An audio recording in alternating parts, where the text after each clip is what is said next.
Yes class, welcome back to the new session. अगर आप भी एक यूजीसी नेट एस्पिरेंट हैं तो आज के टाइम पे आप बिल्कुल आंसर की का वेट कर रहे हैं।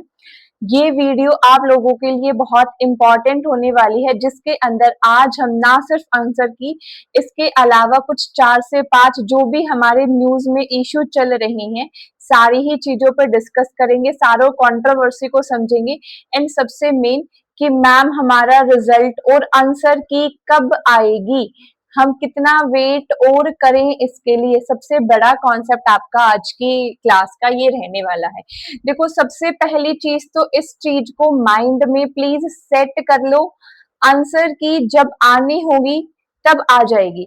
मैम इनिशियल लेवल पे चीजें अच्छी लगती हैं, अब बहुत टाइम हो चुका है, हम बहुत वेट कर चुके हैं, बार बार हम इस चीज को अपने माइंड को सेट नहीं कर पाते। आई नो, बहुत अच्छे से आपकी सिचुएशन समझती हूँ, as a student as a teacher हर चीज से निकल के गए हैं हम भी। बट ध्यान हमेशा ये रखो, सॉल्यूशन क्या है। सॉल्यूशन क्या है? सॉल्यूशन के लिए मैंने ना आप लोगों को एक सेशन और भी प्रोवाइड किया है, जिसमें आप कुछ न्यू ट्राई कर सकते हो। वो सेशन का लिंक बिल्कुल मैं आई बटन पे दे दूंगी, उसको आप गो थ्रू कर सकते हो। इन शॉर्ट, स्टडी कंटिन्यू रहनी चाहिए बाय एनी हाउ। आगे आपका दिसंबर का सेशन भी बहुत जल्दी स्टार्ट होने वाला है। इवन दिसंबर के सेशन के लिए आपके पास एक सबसे बड़ी अपडेट आप लोगों को मिली होगी। सबको पता है हमारे एजुकेशन मिनिस्टर चेंज हो चुके हैं, धर्मेंद्र प्रधान सर रिजाइन कर चुके हैं, उसके बाद न्यू एजुकेशन मिनिस्टर आए हैं, तो काफी सारे नए चेंजेस आएंगे। एक नए चेंज की इंफॉर्मेशन बिल्कुल जो आप लोगों को मिली होगी, रिसेंटली अराउंड 12 स्टूडेंट को, स्टूडेंट नहीं एक तरीके से इनको प्रोफेसर्स बोल सकते हैं हम, अपॉइंट किया है हमने। किस तरीके से? जो स्टूडेंट, जो एस्पिरेंट यूपीएससी की तैयारी करते थे, यूपीएससी की तैयारी में मेंस एग्जाम क्लियर करने वाले कैंडिडेट की अपॉइंटमेंट होगी। और ये कैंडिडेट जो भी एनटीए की सब्जेक्ट एक्सपर्ट कमेटी जो कि एग्जाम बनाती है, उनके साथ बैठेंगे और एग्जाम के सॉल्यूशन पे और एग्जाम के बनाने पे, क्वेश्चन फ्रेमिंग में ये हेल्प करने वाले हैं। तो इससे सबसे बढ़िया चीज तो एक निकल कर आ गई। आगे जो हमारा दिसंबर 26 का एग्जाम होने वाला है, वो एग्जाम आपके कॉन्सेप्चुअल क्लैरिटी डिमांड करेगा।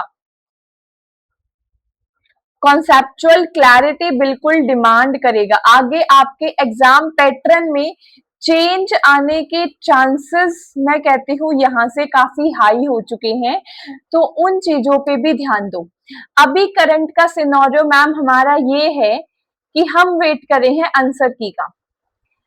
आंसर की के लिए रिसेंटली हाई कोर्ट का एक नोटिस भी आया है। मैं नोटिस नहीं लेके आई हूँ, बिकॉज मेरे को पता है बहुत सारी वीडियोस आप लोगों ने देख ली होगी, बट बता देती हूँ जिसने नहीं देखी है। उस नोटिस के अंदर है कि सोशियोलॉजी का जो हमारा एग्जाम था, उसकी हमारी नेक्स्ट डेट दी है, एंड नेक्स्ट डेट आपकी 8 अगस्त है। आई थिंक 8 अगस्त है, एक बार वेरीफाई कर लेना इसे। तो 8 अगस्त से पहले तो मेरे हिसाब से आंसर की आने के कोई भी चांसेस मुझे दूर दूर तक नजर नहीं आ रही हैं। अभी भी आपके पास एक हफ्ता है पूरा, आप इसके ऊपर वर्क कर सकते हो, क्योंकि देखो, वेट करना कोई सॉल्यूशन नहीं होता। अब मैम ये जो भी मुद्दा है, ये सारा सोशियोलॉजी का है, हमें हमारे एग्जाम की टेंशन है, क्या हमारा भी री एग्जाम हो सकता है। अगर मैं सब्जेक्ट वाइज बात करूं तो सोशियोलॉजी का तो क्लियरली एक पीडीएफ सर्कुलेट हुई थी, आप सबने वो देखी भी होगी, और मेरे हिसाब से 90% सोशियोलॉजी का री एग्जाम बिल्कुल कंडक्ट होना चाहिए, क्योंकि वो एक बहुत अच्छा प्रूफ है जो साफ साफ नजर आ रहा है कि सोशियोलॉजी का पेपर तो लीक था। मैम बाकी सब्जेक्ट्स का क्या?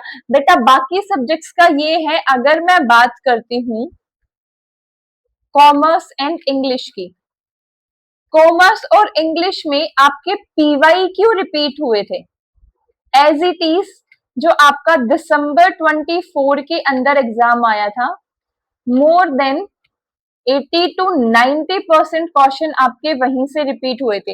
बट इसका मतलब ये बिल्कुल भी नहीं है कि आपका री एग्जाम होगा। देखो, पीवाईक्यू रिपीट होना कोई हम लीक इसको नहीं कह सकते। समझ में आया पॉइंट? अगर हम इसको एक तरीके से नॉलेज बेस पे देखते, इसमें कुछ अनएथिकल या कुछ इलीगल नहीं है। पीवाईक्यू रिपीट होने में कुछ भी इलीगल नहीं है। गवर्नमेंट अगर री एग्जाम कंडक्ट करवाती है तो गवर्नमेंट का भी वहां पे खर्चा लगता है। जब तक कुछ इलीगल नहीं है तो इतनी इजीली गवर्नमेंट री एग्जाम नहीं करवाएगी। मेरा जो मानना है वो यही है कि जो री एग्जाम होगा वो ओनली एंड ओनली आपके सोशियोलॉजी का होगा। मुझे नहीं लगता किसी और सब्जेक्ट का आपका री एग्जाम होने वाला है। फिर भी अगर मैं इस कंटेक्स्ट में बात करती हूँ तो कॉमर्स और इंग्लिश का पेपर पीवाईक्यू बेस्ड जरूर था बट इलीगल नहीं था। तो मेरे हिसाब से 8 तारीख को जो भी आपकी सुनवाई होगी उसके बेस पे 8 तारीख के बाद आपकी आंसर की आने के चांसेस मेरे को लगते हैं। उससे पहले मुझे कोई चांसेस नहीं लगते हैं। आई नो आप सब पैनिक है, आंसर की डिले है, एनटीए कोई रिस्पॉन्स नहीं दे रहा है, but again come to the solution. Again come to the solution. हमें सिर्फ प्रॉब्लम नहीं गिनवानी है, हमें सॉल्यूशन की बात करनी है। इवन अगर मैं बात करती हूँ इस बार के एग्जाम की, इस बार के एग्जाम में काफी सारी स्पेलिंग मिस्टेक थी, काफी और भी छोटे छोटे मिस्टेक्स आपको देखने को मिली थी। बट इसका मतलब मेरे को कहीं से कहीं तक ये नहीं लगता है कि आपका यहाँ पे एग्जाम डिले होगा। अभी जो स्टूडेंट प्रॉब्लम फेस कर रहे हैं वो ये है कि मैम हम पीएचडी के लिए अप्लाई करना चाह रहे हैं और हमें कोई ऑप्शन नजर नहीं आ रहा। आपके लिए ऑप्शन सिर्फ ये है, अगर आपको ये उम्मीद है, अगर आपको ये उम्मीद है कि आपका एग्जाम इस बार हो जाएगा, आप रिसर्च के ऊपर काम करना शुरू कर दो। क्योंकि अगर अभी पढ़ाई करोगे तो ये पढ़ाई आपकी वेस्ट बिल्कुल नहीं जाएगी। और आगे के मैंने अभी बताया भी, दिसंबर 26 का जो आपका एग्जाम होने वाला है, मेरे को लगता है उसमें प्रैक्टिकल पार्ट ज्यादा रहेगा जो आपसे एक डीप अंडरस्टैंडिंग की डिमांड करता है। उससे भी बड़ी चीज बेटा, पढ़ा हुआ कभी भी वेस्ट नहीं जाता, ये याद रखना। ये आपकी एक तरीके से इन्वेस्टमेंट होगी। जब बाकी सारे बच्चे आंसर की का वेट कर रहे होंगे, आप एक और अपना फ्रेमवर्क रेडी कर रहे होंगे, एक अपना सेकंड ऑप्शन रेडी कर रहे होंगे।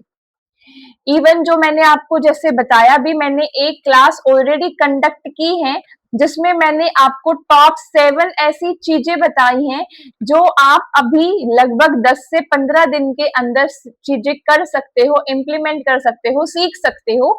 और उसके बेसिस पे आप अपना आगे का फ्यूचर बेटर प्लान कर सकते हो। क्योंकि इस टाइम पे आंसर की का वेट करने का मतलब है कि आप अपने फ्यूचर को बर्बाद कर रहे हो, आप अपने फ्यूचर को खत्म कर रहे हो, आप बिल्कुल टाइम वेस्ट कर रहे हो। And always remember, time is money, time is money. हमने सारी कंट्रोवर्सी के बारे में समझा, हमने प्रॉपर सारी सीक्वेंस समझी, हमने प्रॉपर सिचुएशन समझी, लेकिन अगेन सॉल्यूशन आप लोगों के पास सिर्फ और सिर्फ एक ही है, invest your time in better thing. क्योंकि वेट करने से कुछ भी नहीं मिलने वाला है अभी आप लोगों को।